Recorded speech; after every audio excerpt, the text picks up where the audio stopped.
We're joined live right now by UConn Health's Dr. David Banach. Dr. Banach, thanks for joining us. It's been a while.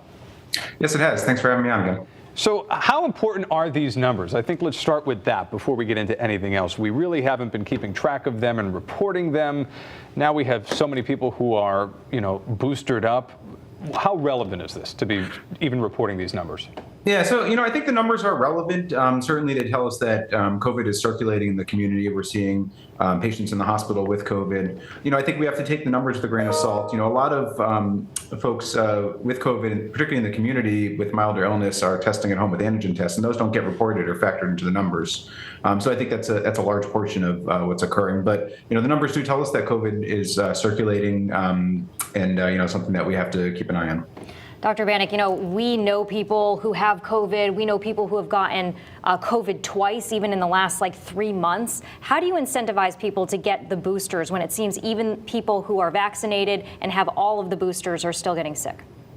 Yeah, I think, it's a challenge. We know that folks that are vaccinated can get COVID infections. Even those who've had prior infection can get reinfected. We are seeing that, the COVID variants have evolved and we are seeing illness. I think it is important to note that the vaccines and the boosters specifically do prevent that severe illness. So we see lower rates of hospitalization, lower rates of severe infections in those who are vaccinated and those who have boosters. So, it does support that these boosters do have a role and they're particularly important for those older and at higher risk for severe infection. All right, so you're still on the front lines. You're seeing all the new information come out, not just only here in the U.S., but around the globe as well. Where are we at right now? Are we seeing a new strain overseas? Are we seeing these pharmaceutical companies coming out with updated boosters when it comes to these new strains? What are you seeing?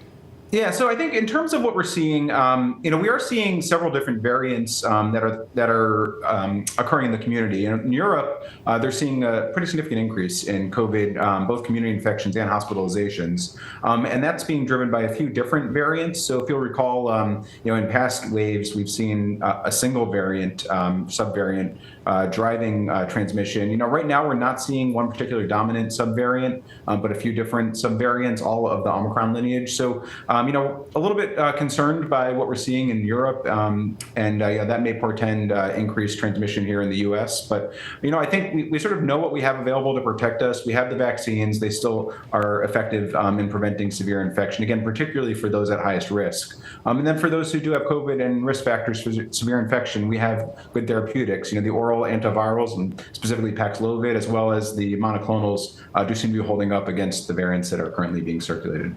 We have a lot of tools as we head into sixth season. Dr. David Banach, always good to talk with you. Thank you. Thanks, Doctor. All right, thank you.